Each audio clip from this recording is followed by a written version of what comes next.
Muy bien. Buenas noches a todos. Gracias por poder apercibirse en esta sesión. Tenemos la oportunidad de poder hacerle la presentación a nuestro hermano Moisés George Noel, quien se ha desempeñado por un buen tiempo como biblista. Estamos hablando de más de 2 décadas, que es considerado hoy en día profesor académico de idiomas bíblicos, ¿no? Se ha tomado el, el yugo de poder hacer un gran trabajo por la gloria del cielo, de hacer una traducción de las escrituras hebreas correspondientes al Tanaj, todo el Antiguo Testamento, como lo conocemos aquí en Occidente, con el respaldo y apoyo del rabino David Amar de Jerusalén. Y también has hecho un trabajo adicional que ha completado toda la escritura, hacer una contextualización, ¿no? De los escritos incluso considerados del primer siglo y con la gloria del Eterno, como que pueda, esta disertación pueda ser bastante claro y entendible en cada una de tus respuestas, Moshe. No, de hecho, de antemano, yo estoy seguro que tus respuestas van a ser entendibles incluso hasta el más neófito, como decimos, ¿no? Te cedo la palabra, Moshe, y puedas quizás hacer algunas palabras introductorias. Sí, muy buenas noches a todos los oyentes y invitados a esta entrevista. Que el Dios de Abraham, Isaac y Jacob los bendiga grandemente. Eh, con la gracia del cielo, del Padre Celestial, estoy aquí para poder compartir y explicar un poco cuáles han sido las herramientas metodológicas por la cual en estos 22 años con una misión que el Creador, bendito su nombre, me dio hace 2 décadas, más de 2 décadas especialmente, para elaborar una traducción llamada la Biblia Hebrea, versión El Largo del Higo. Buenas noches, gracias por su invitación. Perfecto, perfecto.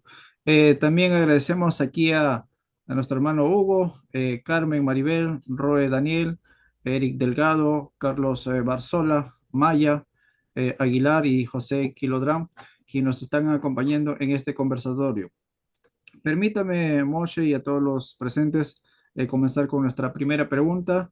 Este banco de preguntas está basada sobre la traducción de las escrituras hebreas. ¿Ya? El tema que nos ha traído en esta sesión tiene que ver con la traducción de las escrituras hebreas, ¿no? Y de hecho, como has hecho un gran trabajo durante todo este tiempo, estás muy capaz, ¿no? Para poder darnos unas respuestas bastante convincentes. Permítame hacerte la primera pregunta, Moshe. ¿Las versiones bíblicas son consideradas traducciones o interpretaciones? Hablando al español, ¿no? Bueno, para empezar, los manuscritos originales, tanto lo que se le llama Tanaj o el Antiguo Testamento y lo que es la Brita Hadashah o llamado Nuevo Testamento, en su contexto original, sus manuscritos que fueron elaborados en el idioma hebreo, arameo, en el contexto lo que es la Tanaj o el Antiguo Testamento y lo que es el Nuevo Testamento en griego y en copto también.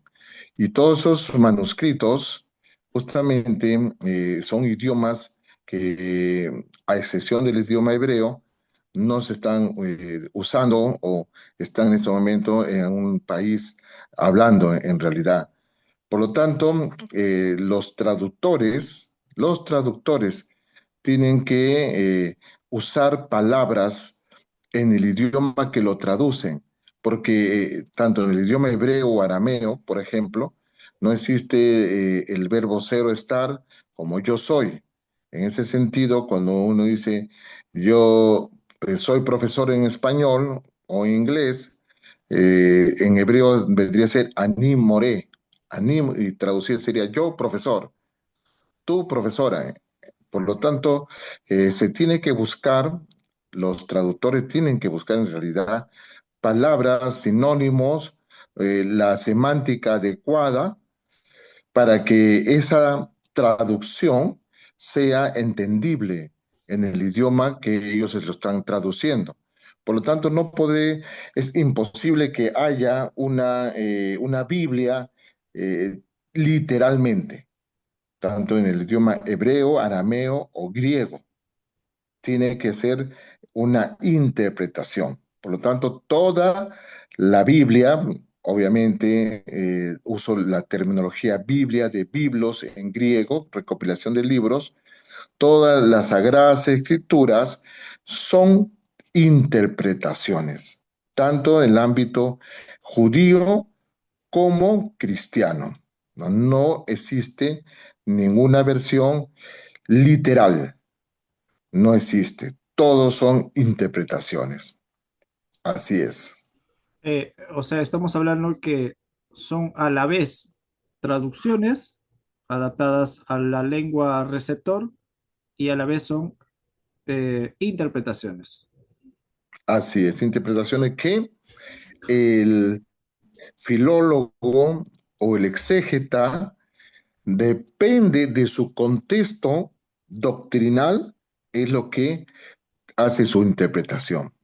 Ojo, vuelvo a repetir, depende mucho del traductor, del filólogo o el exégeta, que su interpretación está de acuerdo a su línea doctrinal o dogmática. ¿Sí? Si Ujú. es un traductor bajo un contexto judío, él lo va a traducir, interpretar en el idioma que él lo está elaborando, pero siempre basado en su doctrina, en su contexto religioso. Si es Ajá, un cristiano, también bajo su contexto religioso. ¿Me entiende? ajá. A ver, permítame quizás un poquito entender tu respuesta. Una traducción de las escrituras no solo es una traducción, sino también una interpretación y a la vez vendría a ser el resultado de de una inclinación de fe, dependiendo de cómo tiene su concepción acerca de Dios, acerca del pueblo de Israel, acerca de toda la escritura en general, acerca de en base de su teología, ¿no? Propia, ¿no? O como equipo, realizan una traducción.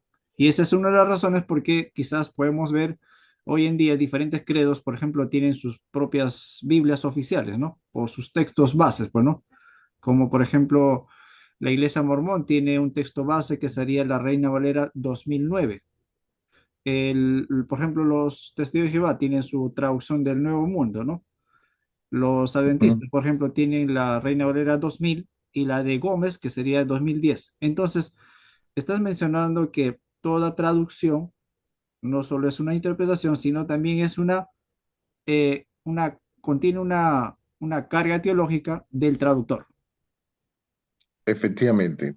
Exacto. Esa es una realidad que todo filólogo, todo exégeta y traductor lo usa, se sabe, ¿no? Entonces, en ese sentido, eh, tenemos que ser académicos y profesionales y darnos cuenta que todas las Biblias, tanto judías, cristianas o mesiánicas, tienen siempre la influencia teológica del traductor.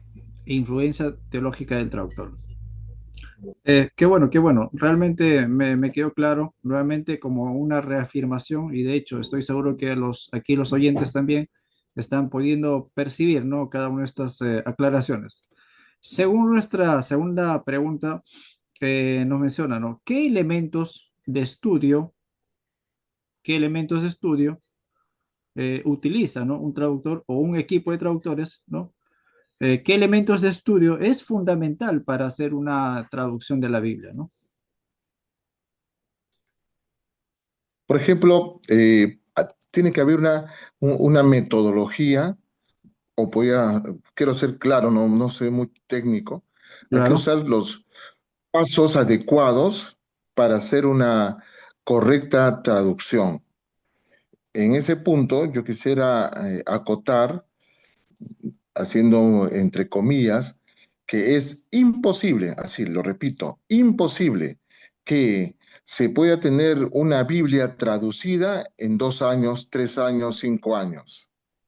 He visto muchas versiones, especialmente en el mundo mesiánico, que están sacando Biblias, entre comillas, traducidas, y la cual no tiene ni siquiera una bibliografía correcta, no hay el responsable de esa obra, y en la cual aparece cada 2 años, cada 5 años. Está hablando de la versión Kadosh, la versión El Camino de Yahweh, la versión Sefer Dabar, la versión ¿qué más? Emet, la versión Emet, y todas estas versiones, yo me he dado cuenta que he trabajado, el creador, bendito su nombre, y muchos son testigos, 2 décadas para poder sacar esta obra al mundo. 2 décadas, más de 2 décadas. Por lo tanto, hay que ser transparentes y académicos y profesionales y no hacer ese copy-pega de una Reina Valera, que es así, una Reina Valera, pero con nombres hebreos, ¿no? En ese punto quisiera yo aclarar. Lo otro, ¿no? Los elementos básicos, fundamentales. Primero tiene que haber el intérprete, el traductor, tiene que conocer el idioma hebreo, o sea, los idiomas bíblicos, el hebreo, el arameo, el griego, el latín, el copto, o sea, conocedor de las lenguas bíblicas. Segundo, tiene que también conocer el contexto tanto cultural del autor de dicho manuscrito, tiene que conocer el contexto histórico de tiempo y espacio en la cual se escribió ese manuscrito. Luego también tiene que conocer el contexto teológico o doctrinal del mensaje del autor de ese manuscrito. Por ujú, ejemplo, si uno quiere, digamos, traducir el Nuevo Testamento, ese Nuevo Testamento que usted puede leer, si el traductor lo ha traducido, como dije anterior, bajo un contexto de Occidente, pues no va a entender el mensaje, no va a entender el mensaje. Un ejemplo más, cuando el apóstol Pablo dice en Timoteo, en la carta de Timoteo, la mujer calle en la congregación, ¿no? Y también dice, y la mujer se salvará teniendo hijos, ¿sí? claro, claro. Entonces, y el lector, basado del traductor de Occidente, lo va a entender de esa manera, y en su congregación, como los mormones, pues su esposa tiene 16 hijos, ¿no? Cosas así. Ah, para que se salve mi mujer, mi esposa, debo llenarle de hijos, ¿no? Mm, Eso es una mala entendimiento o una mala interpretación del autor. Entonces, ¿cuál es el contexto? El contexto es que estamos hablando del apóstol Pablo del siglo primero, una carta del año 68 aproximadamente, después de la era común, y en esa carta pues se está dirigiendo a una sociedad de hace casi 2000 años. Entonces, usted no puede aplicar ese mensaje de hace casi 2000 años a el siglo XXI. Entonces, para que usted se dé cuenta que el intérprete y el traductor mismo tiene que ser una persona con el conocimiento básico y amplio también, tanto del el Antiguo Testamento como el Nuevo Testamento, quién lo escribió, en qué contexto lo escribió, en qué circunstancia y cuál fue su mensaje, a quién le fue dirigido su mensaje. Eso sería lo adecuado, ¿entiendes? Para Ujú. que no haya confusión de interpretación y que nazcan muchas religiones o sectas como mormones, como testigos de Jehová, ¿no? De la cual yo respeto, ¿no? Que obviamente, como decía mi maestro, todos tienen derecho de sinceramente equivocarse en su doctrina, ¿entiendes? Con toda sinceridad, ¿no? Pero en realidad los elementos fundamentales, repito, tiene que conocer los idiomas bíblicos antiguos, tiene que conocer el contexto tanto cultural, el objetivo, el mensaje del autor, el contexto también histórico en la cual se escribió y especialmente saber que ese manuscrito sea original en el sentido, en el buen sentido de la palabra, de que la copia sea lo más original posible. Ojo, que la copia sea lo más original posible, basado del autor que hizo ese manuscrito, ¿me entiendes? Así es. Claro, claro. Si voy percibiendo, los elementos son bastante serios para poder hacer una traducción, ¿no? Conocer el hebreo bíblico, conocer el arameo, conocer el griego, el latín, incluso, y el copto, ¿no? Así es. Son elementos muy necesarios para que un autor o un equipo de, eh, de traductores puedan realizar no solo eso, sino también tener conocimiento del contexto cultural, histórico, de todo el periodo bíblico, conocer incluso la función, ¿no?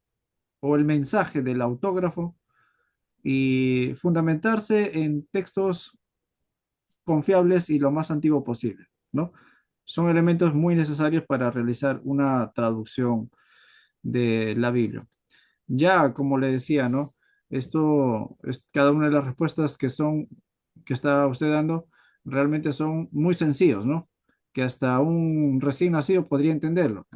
Y en ese sentido, permítame hacer la tercera pregunta, ¿no? ¿Cuáles son los códices o manuscritos más confiables para hacer una traducción, ¿no?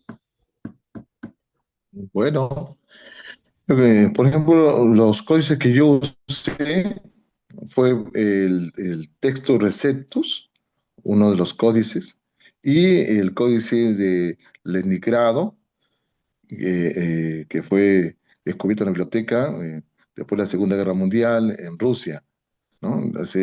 Y estos códices son las copias, escuchen, las copias más antiguas, en la cual uno está en griego, se ha usado para los teólogos y los estudiantes de seminarios bíblicos, lo usan para poder comparar sus Biblias con eso de manuscrito en griego.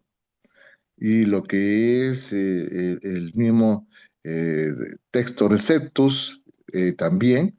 Entonces, esos son los, digamos, los más confiables, aparte de los descubrimientos de los rollos del Mar Muerto, que está en un proceso de traducción en inglés. Tengo entendido que ya se ha traducido gran parte en inglés. Eh, Todavía no hay la versión en español, que son los manuscritos más antiguos, pero son las copias más antiguas, que data del siglo III aproximadamente, antes de la era común, y el siglo II después de la era común, ¿no? Entonces, esos son los manuscritos más confiables que podíamos nosotros decir. Después ya las copias de siglos posteriores, hay que tener mucho cuidado, porque por lo general son manuscritos aumentados, muchos versos bíblicos son eh, apócrifos y hay que tener mucho cuidado. Así es. Claro. Entonces, estamos hablando del Códice Leningrado, es en la cual, por ejemplo, usted se ha basado para realizar su traducción, ¿no? Del Tanaj, del Antiguo Testamento, en la versión del Árbol del Higo, que usted es prácticamente el presidente, el autor, quien se ha desempeñado como eh, traductor e intérprete, ¿no? De todo lo que es el Tanaj. Usted se ha basado en el Códice Leningrado, ¿cierto? Así también tenemos el Códice Alepo, que también es muy bueno, ¿no? Que es una copia, obviamente. Todos son copias, por si acaso. Ya le explicaré más adelante por qué digo que son copias. Claro. Entonces, fueron las dos fuentes principales, o son las dos fuentes principales para hacer una traducción del Tanaj o del Antiguo Testamento. Y para correspondiente del Nuevo Testamento, ¿hay algún códice o algún manuscrito, digamos, que sea bastante seguro? De hecho, creo que hay muchas copias o muchos manuscritos, pero imagino que hay un texto Receptus oficial para hacer la traducción del Nuevo Testamento. También, por ejemplo, eh, el códice de texto Receptus, lo que es el códice de Alepo, y tenemos también el códice de... Claro, eso especialmente, ¿no? Eso especialmente para lo que es toda la Tanaj y también todo lo que es el Nuevo Testamento, ¿me entiende? Entonces son los más acertados, pero voy a repetir, son copias, las mejor conservadas, y que datan pues del siglo IX, ¿no? Aproximadamente, según la arqueología, del siglo IX, eh, pero no son originales, de Ujú, puño y letra de los autores. Eso quiero recalcar, tanto para lo que es Antiguo Testamento como Nuevo Testamento, ¿no? Ni siquiera el pueblo judío tiene los manuscritos originales de puño y letra de Moisés, por si acaso, ¿sí? ujú, ¿Ya? Entonces, eh, pues estoy hablando de un ámbito académico, obviamente, ¿no? De un ámbito académico. Ni siquiera el mundo judío, rabínico, estudioso, tiene los manuscritos de puño y letra de Moisés, ujú. ¿sí? Claro, está bien, gracias. Seguramente debe ser preparada una exposición muy especial para este tema, para esta respuesta. Imagino que debe ser muy extenso también. Nuestra Así es. pregunta 4 menciona, ¿cuál fue la lengua hablada por los patriarcas? Bueno, en este sentido, para poder responderle directamente, tengo que hablar un poco del contexto.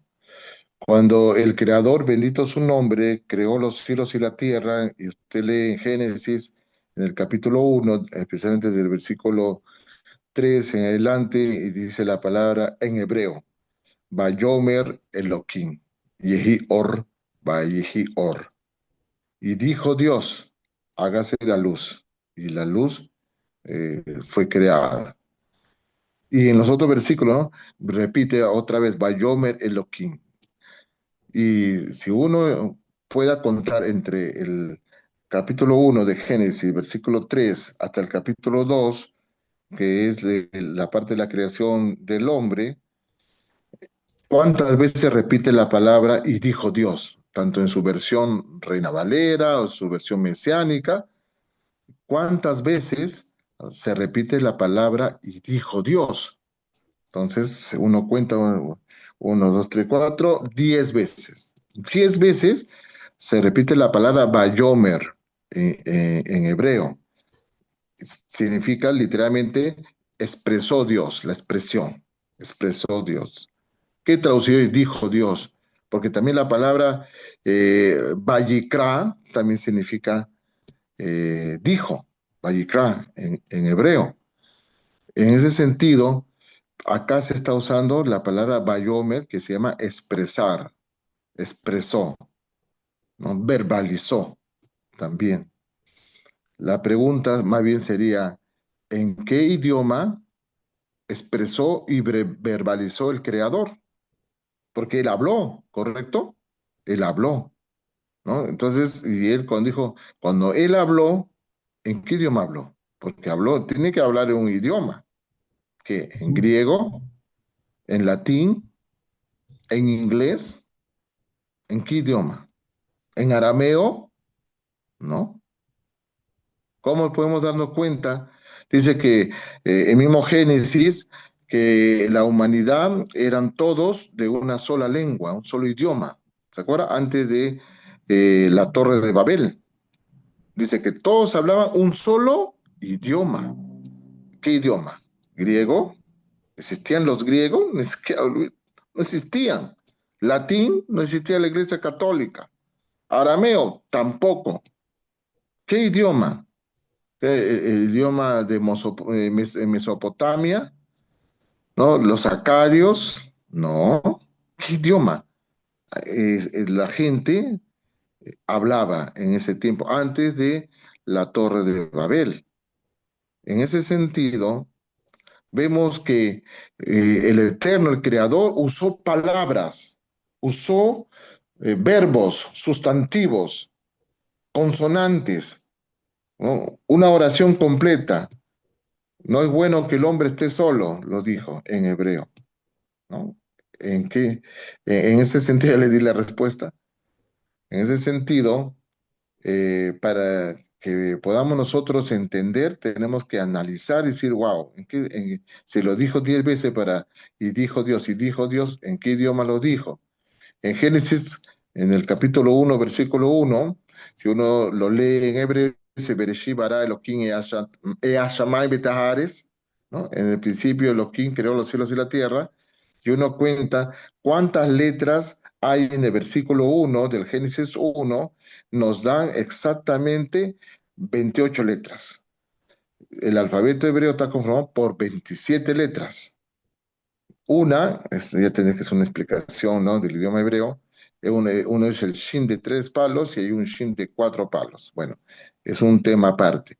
Pero justo coincide, entre comillas, nada de coincidencia, que las letras, el número de letras del Génesis 1:1 está conformado por todo el alfabeto hebreo. Exactamente. Eso nos da una señal o una evidencia de que el creador usó el idioma hebreo para crear el mundo. Por eso se le dice Lashon HaKodesh, el idioma santo, sagrado, el idioma hebreo, no el arameo, porque en muchos seminarios bíblicos supuestamente enseñan sus teólogos, que con todo respeto, que es el arameo el idioma más antiguo porque Abraham hablaba arameo, pero Abraham cuando narra el Génesis, fue posterior. Pero vamos al Génesis 1:3, vamos al Génesis 1:4, 1:6. No existía Abraham, ¿me entiendes? Por lo tanto, el idioma que hablaban los patriarcas fue el hebreo. Ahora, posterior ya de lo que es, se destruyó la Torre de Babel, hubo el diluvio y posterior ya los idiomas se desarrollaron, entre ellos el acadio, en Mesopotamia, los sumerios, ahí es donde ya se desarrolla el idioma arameo, pero fue posterior del diluvio, ¿me entiendes? Y Abraham hablaba, sí, arameo, eso sí, es correcto, podríamos contextualizarlo de esa manera, pero luego cuando Abraham o en hebreo Abraham, él aceptó al Dios único y verdadero, entonces él aprendió a hablar el hebreo y por eso le decían Abraham el hebreo, ¿se acuerdan? Mm. Abraham el hebreo. Si decía Abraham el hebreo, como que hablaba arameo, ¿no? Claro, Entonces, claro. Sí, Abraham pues. el hebreo hablaba hebreo. Así de simple. Y por lo tanto, él luego enseñó el hebreo a sus hijos Isaac y Jacob, ¿no? Y sucesivamente hasta la actualidad el pueblo judío. Claro, es la lengua oficial del pueblo judío hasta la actualidad. Nuestra pregunta 5 menciona, ¿en qué tipo de escritura pudo escribir Moshe sus 5 rollos, sus 5 libros, ¿no? O el Pentateuco, como lo Ujú, conocemos, ¿no? claro. Bueno, en ese sentido, él escribió en el paleohebreo. Yo considero en un hebreo, eh, me es un poco difícil decir la palabra, disculpe, jeroglífico, ¿no? Jeroglífico, me es un poco difícil decir esta palabra. En ese idioma fue escrito los manuscritos más eh, antiguos en sus copias, porque hay copias de esos manuscritos, y usando el contexto tanto cultural de Moisés.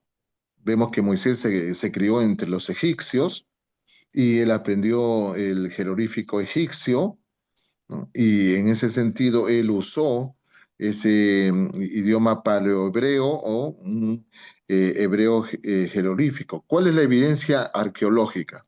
Se han encontrado unas minas cerca a Amaris, en Egipto, como una cueva donde ahí extraían las rocas, perdón, para construir las pirámides y otras construcciones, donde habían evidencia de presencia de esclavos hebreos. ¿Y cómo se puede uno haber dado cuenta que había presencia de esclavos hebreos?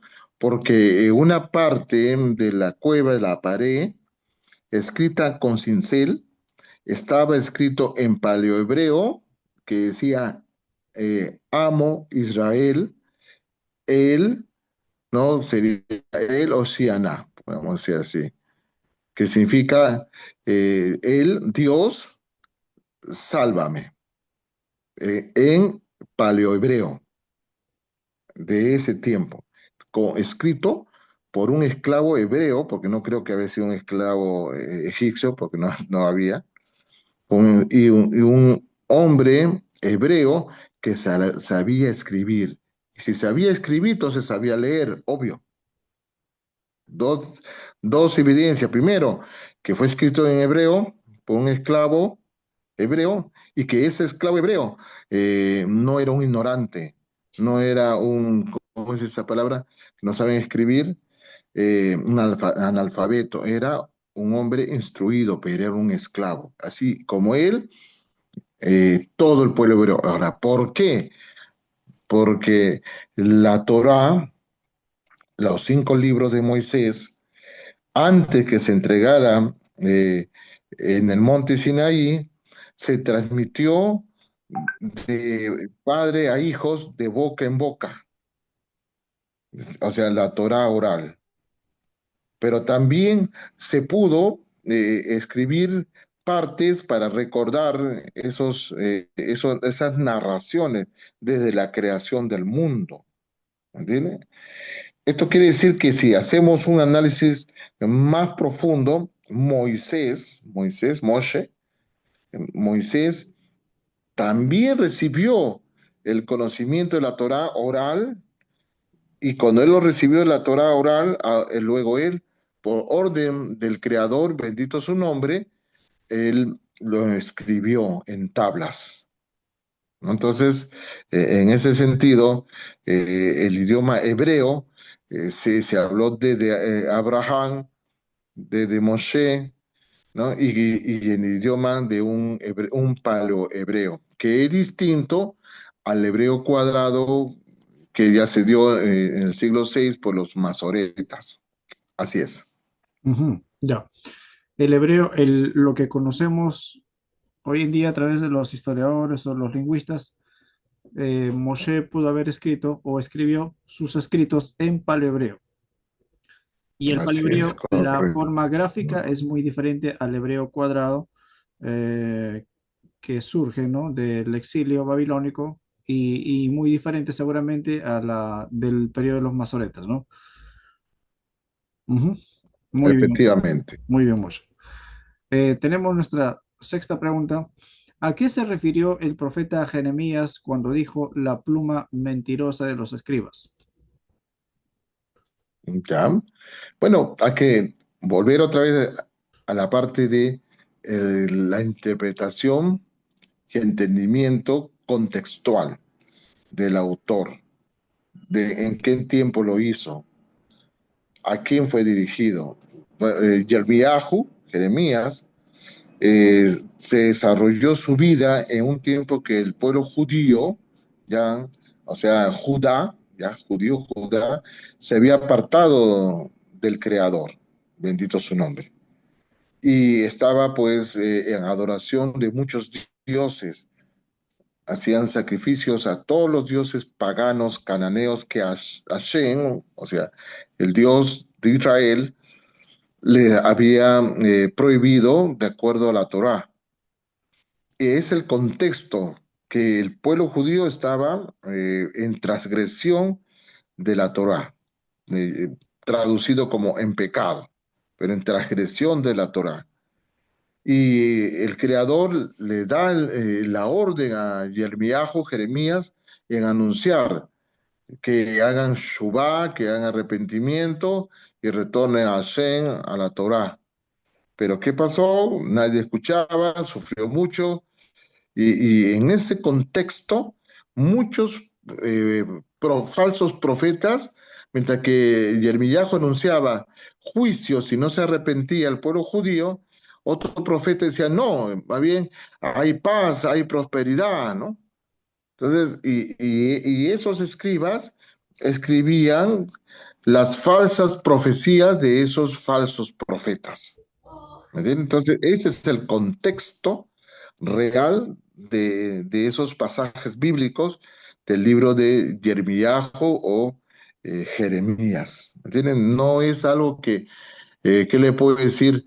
Que el Antiguo Testamento es malo, Hasbesalón, o es algo que fue manipulado. No, simplemente se está refiriendo a los falsos profetas y los escribas que escribían las mentiras del mensaje de los falsos profetas. Ah, ¿Entiendes? ok, ok, como que ya sale esta explicación novedosa, Moshe, porque generalmente se ha estado propagando que los escribas han torcido en sus escritos, en sus copias, lo que es la misma escritura, el mismo Tanaj. O sea, Eso no debemos aplicarlo de esa manera. no, porque la Torá dice, no añadas ni quites nada de este libro de la ley, ¿no? O sea, el juicio del Eterno se derrama sobre aquel que quita o añada lo que está escrito en la Torá y en toda la Tanaj, etcétera. Y justamente, ¿no? Yo creo que vendría un gran juicio sobre aquellos que han manipulado las escrituras o simplemente han continuado. Ahí sí podemos contextualizar de la versión, con todo respeto, de la Reina Valera, que está demostrado que hay muchos errores de traducción, y las Biblias mesiánicas, todas, si todas han continuado, ahí sí podemos aplicar mentiras, ¿no? Que recibieron de los padres a través de la versión Reina Valera. Esa es la realidad, ¿no? Directamente, con todo respeto, pero las cosas como son. Así es. Ujú. Sí, seguramente debe haber una explicación bastante razonable a ello también. Nuestra pregunta 7 dice, ¿existe alguna evidencia escritural de puño y letra de algún autor bíblico? Estamos hablando de una evidencia escritural original, De puño y letra, de original, del puño y letra, autógrafo. sea del periodo del Antiguo Testamento, periodo de los escritos del Nuevo Testamento, como se conoce. No existe. Así es. No existe ningún manuscrito, ni del Antiguo Testamento, ni de la Torá, ni de lo que es el Nuevo Testamento. El que diga que sí, está mintiendo. No Entonces, creo que se atreva ningún filólogo, ningún exégeta, yo me baso en un filólogo. claro, claro. Ningún filólogo puede decir que hay un manuscrito de puño y letra de Moisés. ¿Me entiendes? De puño y letra de Mateo, de Lucas, de Pablo de Tarso. No hay, no existe. Solo existe copias de copias, unas 6.000 copias. El manuscrito más antiguo, podríamos considerar en el Nuevo Testamento, es el Evangelio de Marcos, el más antiguo, siglo cuarto, quinto aproximadamente, pero es una copia. O sea, cuando digo el más antiguo y el más completo, porque el Evangelio de Juan tan solo son rompecabezas, pedacitos en griego, obviamente, pedacitos, pero no existe un Evangelio de Juan del siglo primero. No existe, ni de Ni, Pablo, ni de Mateo, ni de Lucas, ni de Apocalipsis. no existe. Mm, Es más, Casidoro de Reina, cuando él fue a la Biblioteca Vaticana, buscó los manuscritos antiguos en griego de Mateo, Marco, Lucas, Juan, etcétera, pero del Apocalipsis no lo encontró en griego, lo encontró en latín y luego lo tuvo que traducir de latín al griego y después del griego al español para sustentar su tesis de su traducción completa de su versión El Oso. ¿Me entiendes? ujú. Entonces, por lo tanto, en el mundo judío también, como dije, en el mundo judío no puede haber ningún judío que me pueda refutar, que me diga, sí, hay un manuscrito de puño y letra de Moisés. ¿Me entiendes? No puede decir, no puede decirlo. Tiene que aceptar de que hay copias, como hemos visto anteriormente, ¿no? El códice de Leningrado, especialmente, ¿no? Que es el manuscrito en hebreo, y los rollos del Qumran, que está en hebreo. Pues estamos hablando que son, según la arqueología, el carbono 14, que datan pues del siglo III antes de la era común, siglo II, pero no estamos hablando del siglo XIII o XIV antes de la era común. No hay un manuscrito del siglo XIII, antes de Cristo, no hay, ¿me entiendes? Ujú. Entonces, eh, la respuesta es directa y contundente. No existen manuscritos eh, originales, ¿no? De algún autógrafo bíblico, tanto desde del periodo del Tanaj o del Nuevo Testamento. Lo que sí existen son copias que reflejan la fidelidad, ¿no? Copias posteriores que reflejan la fidelidad del texto original. Estaríamos hablando en ese sentido, ¿no? Así es, efectivamente. Exactamente. Eh, ¿En qué, nuestra pregunta 8, ¿en qué lengua se escribió inicialmente los 5 primeros libros del Nuevo Testamento? O los llamados evangelios, bueno, Bueno, los evangelios fueron cuatro en realidad. 4. Eh, sí, los cuatro evangelios fueron escritos en griego, según sus copias. Según sus copias, como dije, el más antiguo es Marcos, que fue escrito en griego, ¿no? Y en base de Marcos, según los grandes filólogos y especialistas, eh, indican que los evangelios de Mateo y Juan y Lucas se inspiraron en el evangelio de Marcos. Pero estamos hablando del siglo cuarto. Entonces significa que las copias de Mateo, Lucas y Juan son posteriores al siglo cuarto y posterior al evangelio de Marcos, ¿no? Bueno, ahora entiendo por qué hay algunas ediciones que están saliendo de las escrituras. Veo que ya no comienzan el orden de los libros del Nuevo Testamento, ya no comienzan con Mateo, sino con Marcos. Entonces debe ser la razón aquella, ¿no? Que esa sería la evidencia más antigua de los evangelios, el evangelio de Marcos. Sí, efectivamente, ¿no? Entonces, en ese sentido, como repito, mi respuesta está basada en mis estudios como filólogo, como maestro de idiomas bíblicos, como investigador, como historiador, como teólogo, conocedor tanto de la teología judía como la teología cristiana. En todos estos años, más de en realidad 35 o 36 años en la cual el Creador, bendito su nombre, me ha permitido ahondar, profundizar, investigar todos estos temas que en mi corazón siempre era el ansia de conocer la verdad. Tan solo yo quería saber la verdad, una verdad que no me enseñara ni la teología judía ni la teología cristiana, sino una verdad centrada en evidencias,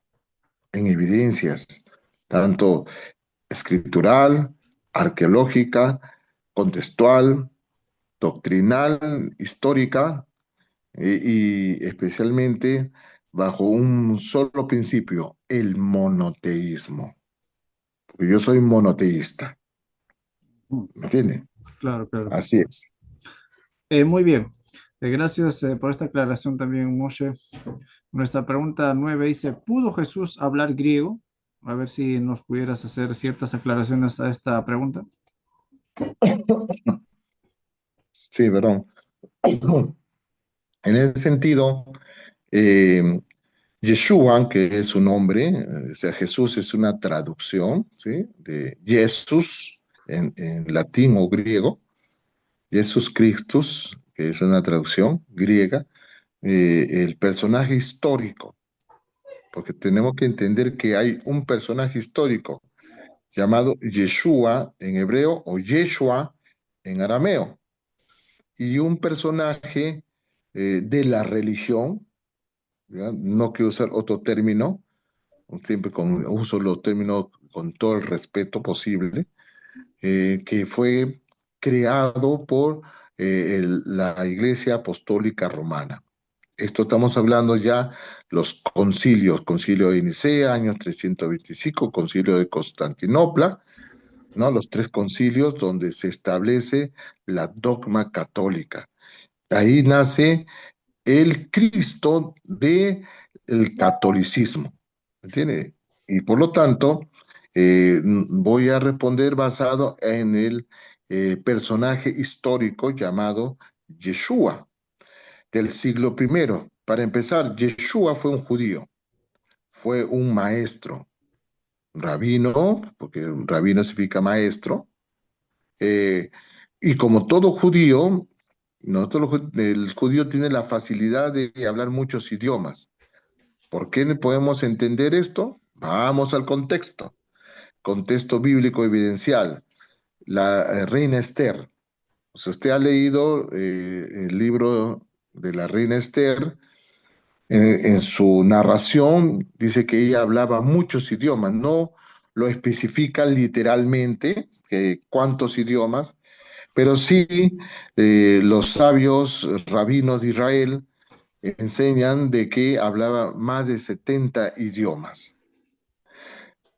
José de Egipto, hijo de Jacob, también hablaba 70 más uno, 71 idiomas. En ese sentido, el judío, el hebreo judío, tenía la facilidad de aprender muchos idiomas, conforme le estoy mostrando escrituralmente.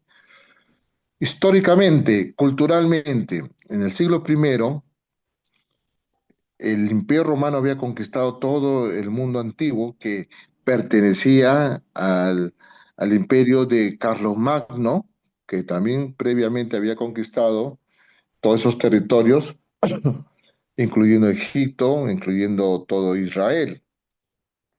Y siglos antes, él había ordenado que helenizar el mundo, helenizar. O sea, que todo el mundo hable un solo idioma y una cultura. Ese idioma era el griego. Todos los reinos conquistados por los macedonios, el imperio macedonio, liderado por Alejandro Magno, todos esos territorios tenían que hablar el griego y tener la cultura griega. Si usted ha leído el libro de Macabeos, podrá darme razón lo que yo estoy hablando. Por lo tanto, el griego se convertía como ahora el inglés. Todos hablan inglés, seas chino, japonés, árabe, judío, lo que sea. La lengua internacional, Tienes ¿no? que así hablar inglés. Entonces el griego era un idioma mundial de su tiempo. Los negocios, las escrituras, las cartas, los documentos de propiedad de una persona de cualquier parte del mundo romano, en Israel o en Roma o en los francos o en Germania, etcétera, era escrito en griego. Por lo tanto, Yeshua tenía que hablar y escribir griego. ¿Me entiendes? Por el contexto que le estoy diciendo. Pero Yeshua, obviamente, como era judío, entonces hablaba hebreo, obviamente. Entonces, como hablaba hebreo, él usaba el hebreo para las liturgias, en las sinagogas, en el templo de Jerusalén, para alabar al Creador, para recitar los Tehillim en hebreo, ¿correcto? Así, es el uso del idioma hebreo para un uso kadosh, un uso sagrado. Pero la comunicación con las personas, con los judíos, al salir de la sinagoga, al comprar una gallina, a comprar el pan, no lo hacía en hebreo, lo hacía en arameo. Entonces ya estamos hablando de cuántos idiomas: griego, hebreo y arameo.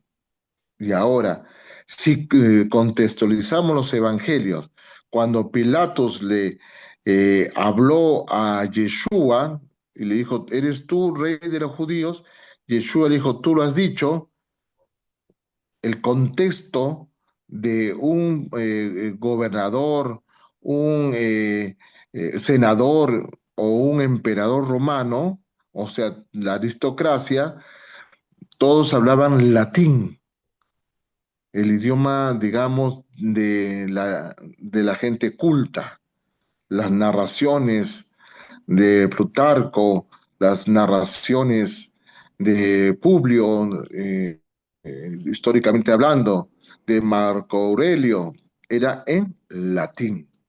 Pero la gente común, llamado la plebe, digamos así, en ese contexto, y los soldados romanos, o sea, los pretorianos, perdón, los centuriones y los soldados eh, hablaban el italiano. Entonces, ven los distintos idiomas.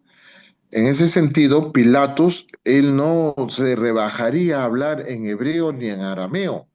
Él inclusive cuando daba órdenes a su tropa, tenía un centurión que sí le entendía en latín y el centurión lo transmitía en italiano.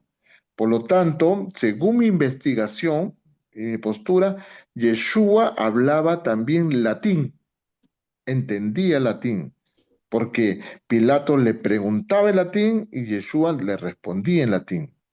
Esa es, eh, digamos, mi investigación y mi postura como teólogo. Así es. Sí, exactamente. Me quedó claro también esta aclaración que has hecho, que evidentemente, si el griego fue la lengua internacional de la época, y la facilidad del judío, especialmente de un especialista, un rabino, en poder hablar, bueno, diferentes lenguas, posiblemente ha sido también, bueno, una lengua bastante oída, bastante hablada en todo su entorno, entonces a raíz de eso pudo haber tenido una fluidez, pues, ¿no? En la comunicación también en esta lengua.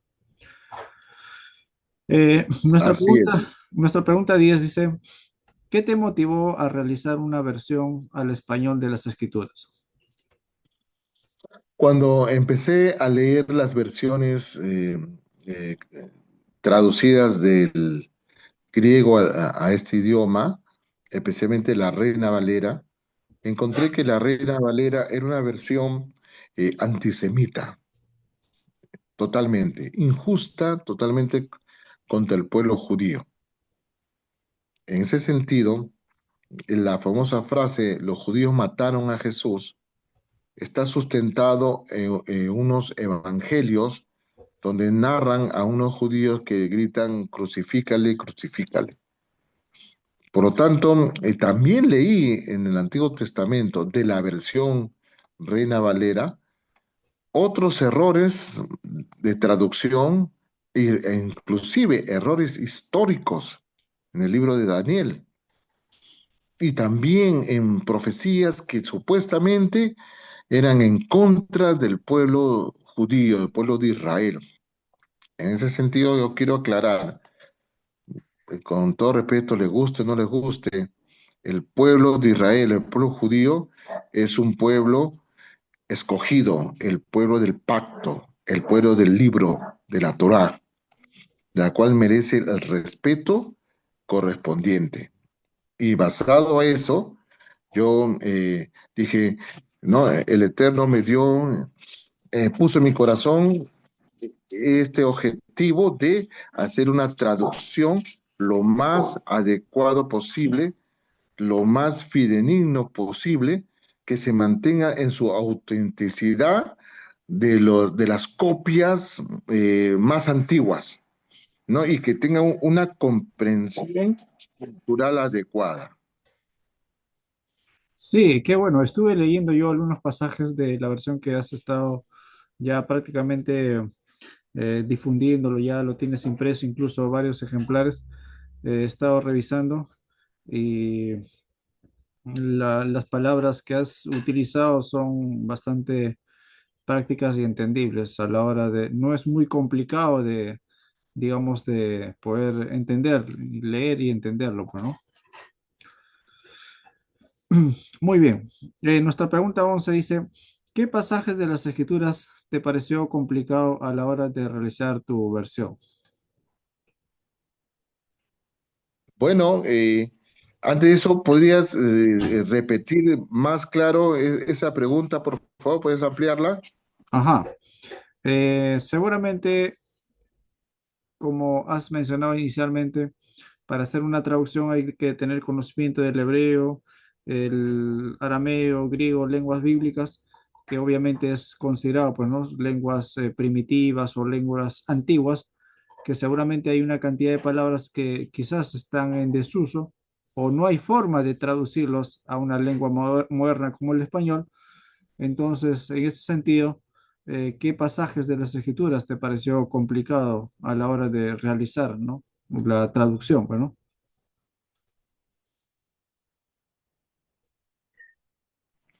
Bueno, especialmente lo que más me complicó traducir e interpretar fue todo el Nuevo Testamento, porque en el Nuevo Testamento, como son copias en griego, el contexto original se obvió de parte de los traductores. Y como se obvió el contexto original de los traductores, entonces yo tenía que buscar las palabras adecuadas que puedan reflejar el verdadero mensaje del autor. Muchas palabras mismas de Jesús, en la cual supuestamente, digamos, contradice la ley de Moisés, supuestamente, tenía que yo interpretarlas. O sea, podríamos decir que yo he tenido que hacer una reinterpretación de todo el Nuevo Testamento. Otra parte que me fue más difícil de traducir o trabajarlo adecuadamente fue Gálatas, la epístola de Gálatas especialmente. Fue muy complicado poder buscar del griego y buscar unas palabras. No se olvide que un traductor lo hace su trabajo de traducción basado a su inclinación doctrinal, ¿me entiende? Ujú, Entonces, pero como claro. yo he querido hacerlo bajo un parámetro neutral, académicamente hablando, yo he querido hacerlo de una manera neutral, ni para el judío ni para el cristiano, tal como es. Por ejemplo, Mateo 5:17, donde Jesús dice, yo no he venido a anular la ley ni los profetas, sino a darle cumplimiento. Claro, ese es el mensaje de un rabino, de enseñar la Torá, la ley de Moisés. Presenta un rabino judío con un judaísmo del siglo primero, ¿sí? Ujú, En ese sentido, ese mensaje yo lo he conservado desde el principio hasta el fin, de las cuales las traducciones mesiánicas no lo hacen, tan solo han seguido la misma secuencia de la Reina Valera, totalmente. Así es. ujú.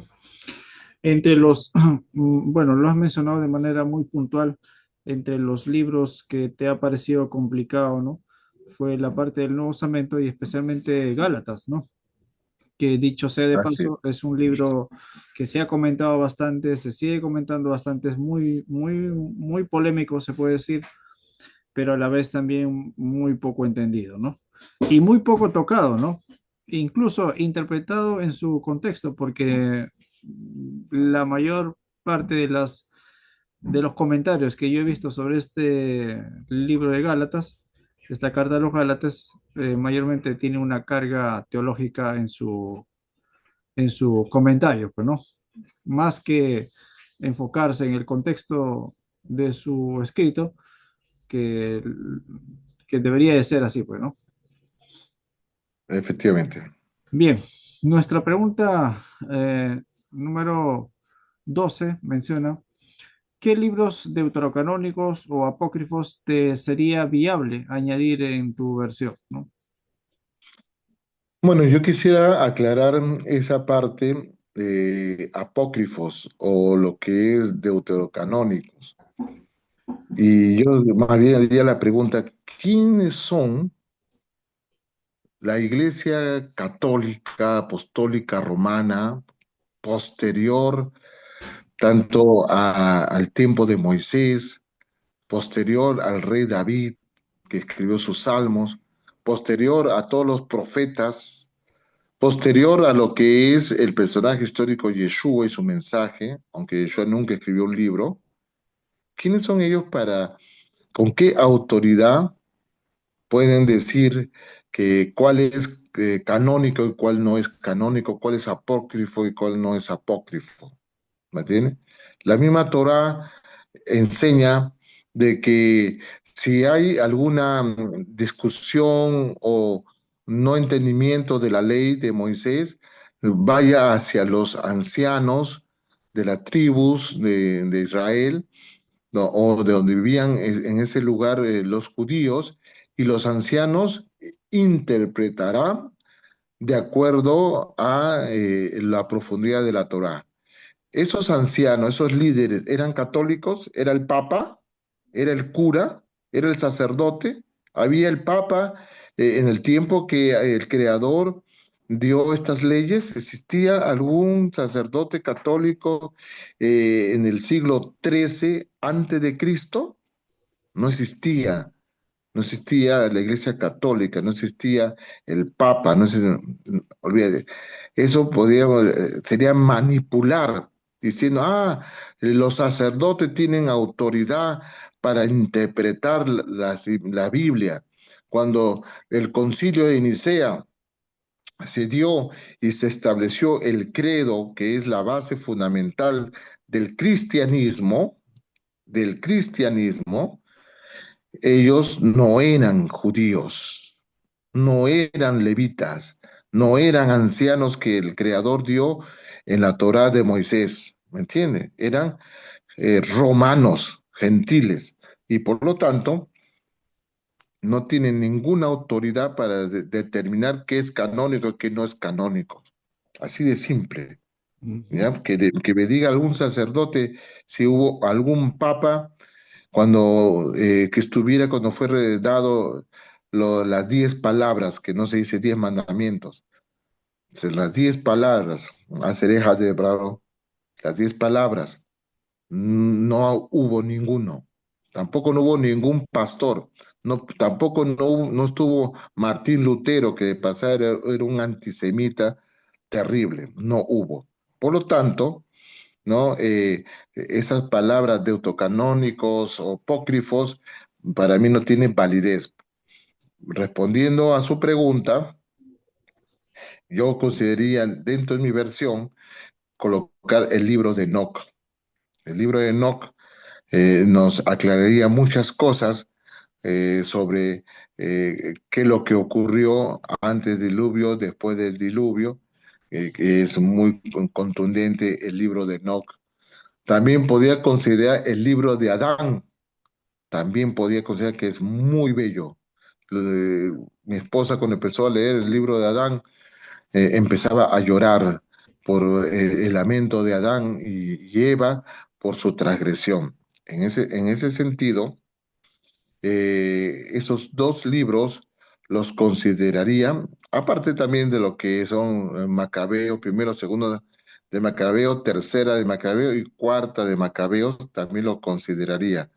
Y lo que le llaman el Nuevo Testamento, yo le consideraría incluir a lo que es el Evangelio de Judas, lo consideraría también el Evangelio de María Magdalena, lo consideraría, el Evangelio de Santiago lo consideraría, ¿no? El Apocalipsis de Pedro, que es muy fuerte, lo consideraría. ¿No? Entonces, pero en mi versión, el árbol yo por el momento,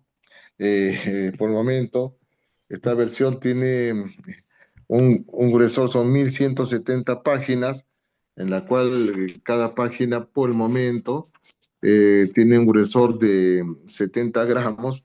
Y si yo haría eso, tendría que mi versión tener tres volúmenes, tendría que hacer, ¿no? Así que con la gracia del cielo, ya habrá algún empresario creyente que quiera difundir la palabra pura del Creador y conversará conmigo para sacar una edición con hoja de 28 gramos delgada, más económica, en la cual se puede dar a conocer al mundo entero la verdadera palabra traducida, interpretada y contextualizada en el monoteísmo puro. Así es. Ujú. Veo que en tal caso has mencionado, incluso uno de los participantes ha sugerido también el libro de los jubileos, que si fuera viable, que puedas añadir en tu versión, ¿no? Claro. Y por otro lado también, como dices, a tantos libros que consideras fiables, denominados, ¿no? Libros deuterocanónicos, a tantos libros que consideras viables, faltarían, incluso podemos decir, utilizando las palabras del Evangelio de Juan, eh, faltarían espacio, ¿no? Para que puedan caber en todos esos libros en esta presentación, ¿no? Bien, vamos con nuestra pregunta eh, 13. La versión árbol del higo, ¿tiene un enfoque judío o cristiano en su traducción? ¿No? Yo consideraría que el enfoque no es ni judío ni cristiano, es monoteísta. Monoteísta. Esto quiere decir la fe de Abraham. el Dios de Abraham, el Dios de Isaac, el Dios de Jacob, el cual Abraham no era judío, ¿me entiendes? Era el hebreo, el amigo de Dios, de la cual Abraham es el padre de las tres religiones, podríamos decir, el judaísmo, sí, monoteísta puro, um, lo que es el Islam, monoteísmo, y cristianismo, una fe unitaria, trinitaria, podríamos traducirlo así en un contexto teológico. Pero tradicionalmente se dice que Abraham es el padre de las tres religiones monoteístas. ¿Qué significa monoteísta? La creencia de un solo Dios, un solo Elohim, Ejad. En ese sentido, yo podría considerar, académicamente hablando, de que de toda la Torah, los cinco libros, el Pentateuco, los cinco libros de Moisés, es un libro hebreo, el Dios de los hebreos, dirigido a los hebreos, en el idioma hebreo, en un contexto de la fe hebrea, en un monoteísmo puro hebreo. Posteriormente, ya Isaac, Jacob y sus 12 hijos siguieron el mismo parámetro monoteísta hebrea, totalmente hebrea. Y luego de ahí, ya en la conquista de Yahoshua, de Josué, cuando conquistó Canaán, y luego los jueces, y luego se establecieron el primer rey, el rey Saúl, el rey David, David Amelech, y ahí ya se establece el reino de David. Luego se estableció las distintas tribus, la separación de las 10 tribus del norte, según de Crónica, capítulo 10. Luego, cuando fueron llevados a la diáspora, la casa de Judá, a Babilonia, luego la diáspora de las 10 tribus del norte por los asirios, luego el retorno de la casa de Judá de Babilonia después de 70 años, desde el tiempo de Esdras y Nehemías, ya se le llamó el pueblo judío, ¿me entiendes? Ujú, ujú. Esdras, Nehemías. Antes eran los israelitas, ¿no? Los israelitas, no estoy diciendo israelita nuevo pacto, los israelitas y luego los hijos de Israel, los Bene Israel o los hebreos. Posteriormente, históricamente hablando, Esdras y Nehemías, y a partir de ahí hasta la actualidad, los judíos o el pueblo judío. Así se estableció históricamente eh, todo las escrituras, y esta versión, como repito, no es ni judía ni cristiana, sino monoteísta. Eh, Amén. es algo totalmente nuevo para, quizás para nuestros oyentes, que exista una versión que tenga un enfoque plenamente monoteísta, seguramente sustentada, basada, documentada según la bibliografía que mencionas ahí, en base de la literatura milenaria, ¿no? Muy bien, nuestra pregunta 14, bueno, gracias al Eterno haya permitido que lleguemos a la pregunta 14, con los quizás pequeños percances que hemos tenido con la señal inicialmente, y veo que está fluido, ¿no? En toda esta sesión. Nuestra pregunta 14 dice, ¿qué pasajes consideras que se han hecho errores de traducción en otras versiones, ¿no? Bueno, hay pasajes muy resaltantes en los errores de la traducción, especialmente en el Nuevo Testamento y también en el Antiguo Testamento.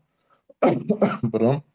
En ese sentido, en el Nuevo Testamento tenemos, tan solo voy a dar dos ejemplos, porque son varios, en Hechos de los Apóstoles especialmente.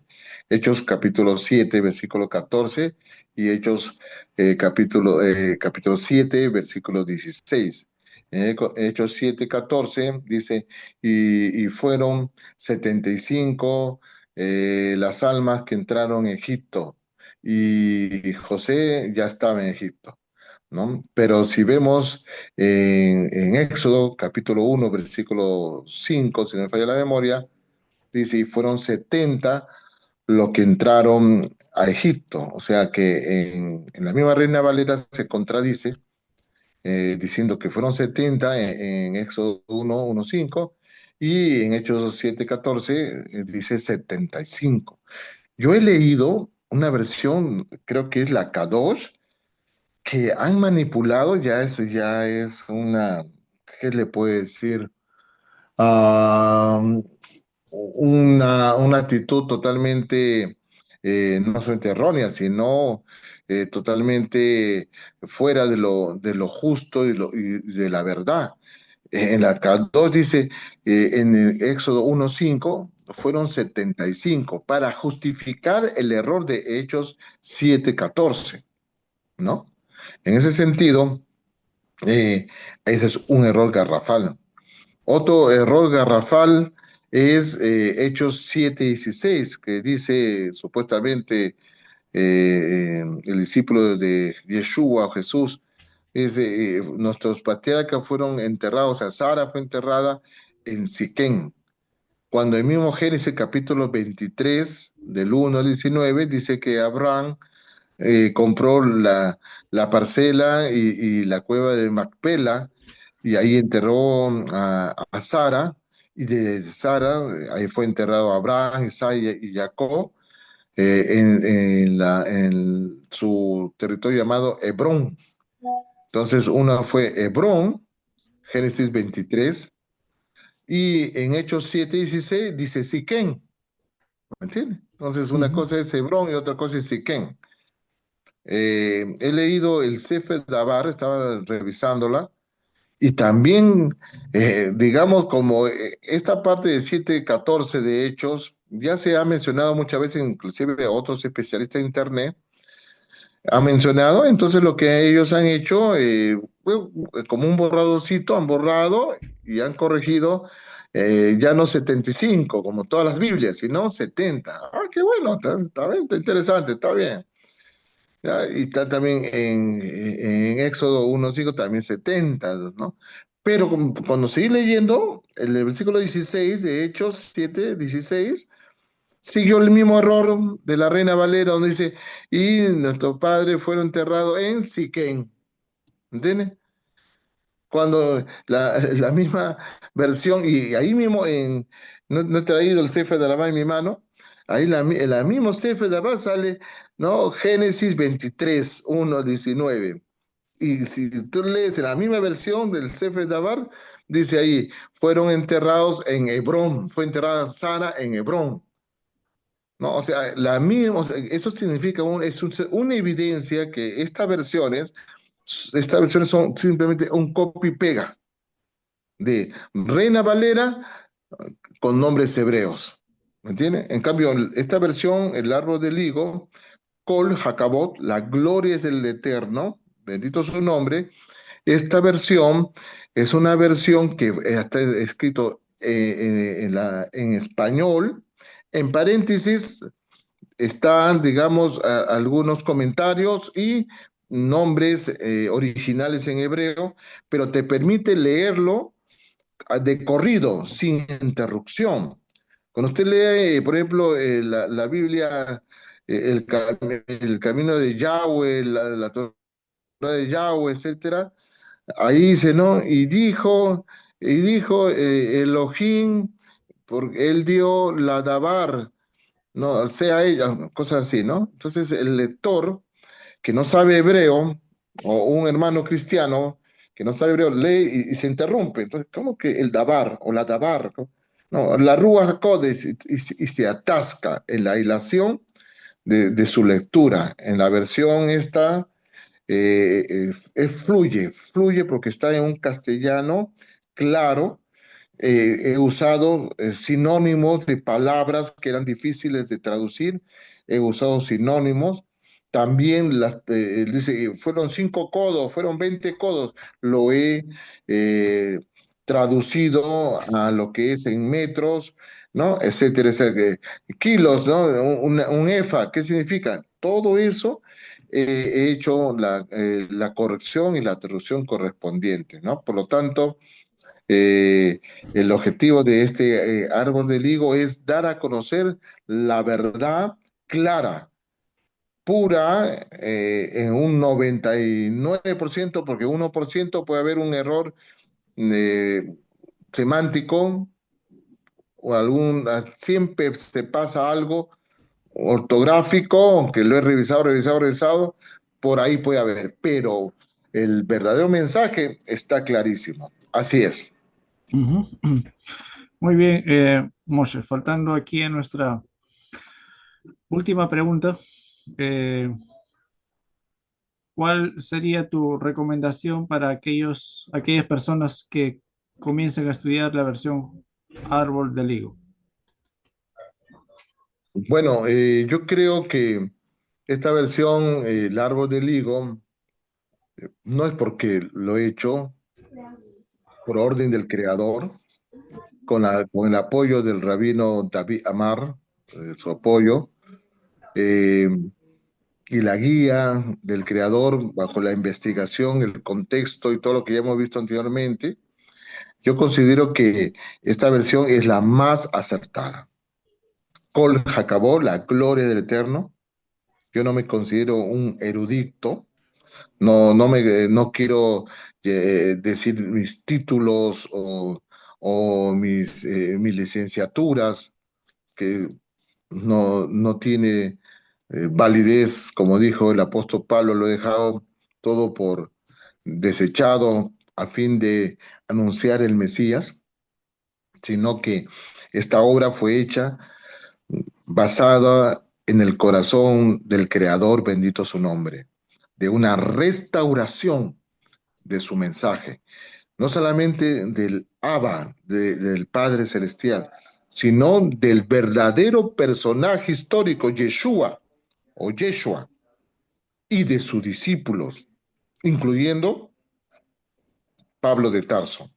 Entonces, cuando usted lea esta versión, inclusive en su orden, en su contenido, en su índice, no es conforme al canon católico o cristiano evangélico. Yo no me guío por, por esos poderes humanos terrenales, sino bajo un contexto. Por ejemplo, Primera de Reyes, supuestamente sigue Segunda de Reyes, no. En mi versión es Primera de Reyes y la siguiente es el libro de Isaías. Y luego de Isaías entra Segunda de Reyes, para que el lector entienda el contexto del autor del libro de Isaías. Y así también el Nuevo Testamento.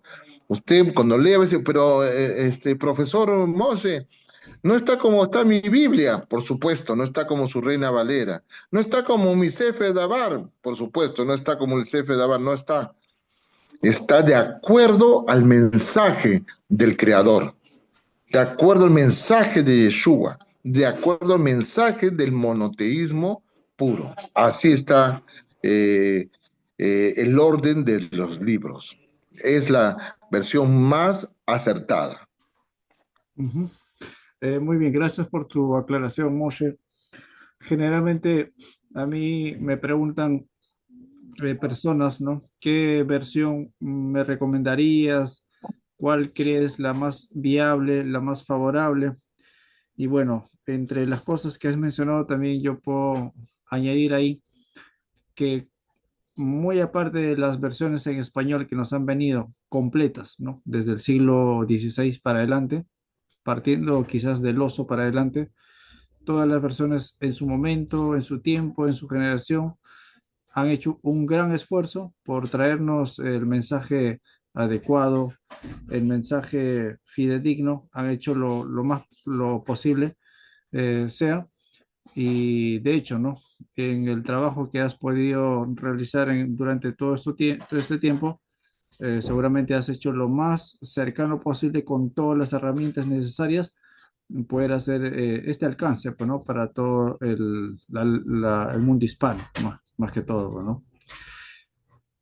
Muy bien, Moshe, y también si alguno de los participantes de esta reunión, quizás Hugo, Roe Daniel, Eric, Samuel o Maya, José o incluso David, quizás tuvieran alguna pregunta, alguna inquietud, alguna acotación, quizás alguna sugerencia, pueden mencionarlo. Estamos aquí para escucharle juntamente con el profesor Moshe.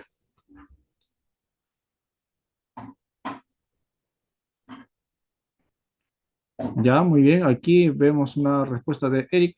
Todo claro, le quedó muy claro. Quizás algún miembro pueda quizás escribir su mensaje y vamos a ir revisando y respondiéndolo como para que también pueda ser aclarado en su momento, ¿no?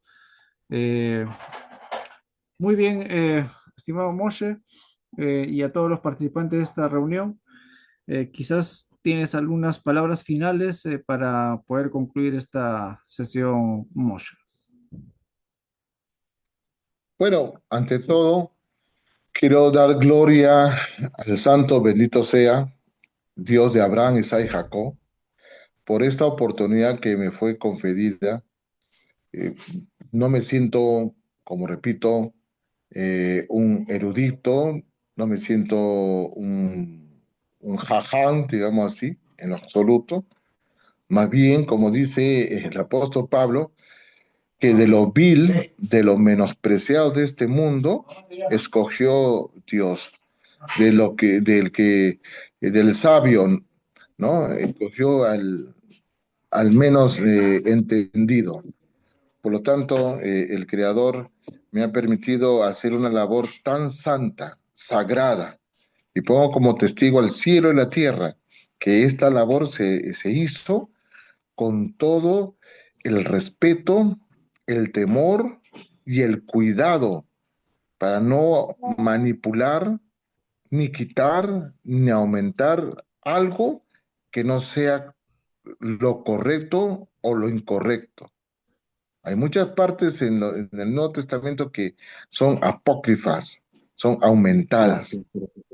Y por lo tanto, yo he tenido que tomar una decisión, quitarlas totalmente. Dañaría, digamos, la susceptibilidad de muchos cristianos, pero le he puesto en sombrilla, color pluma, y he dado una explicación que eso fue añadido. Y ya la decisión del lector es seguir la verdad o seguir la dogma o la tradición de la Iglesia Apostólica Romana. Por lo tanto, esta obra ha sido elaborada con todo el amor posible de parte del Creador para que el mundo de habla hispana y pronto de habla portuguesa y del idioma inglés, ya estoy avanzando en estos idiomas, se pueda dar a conocer al mundo entero esta obra.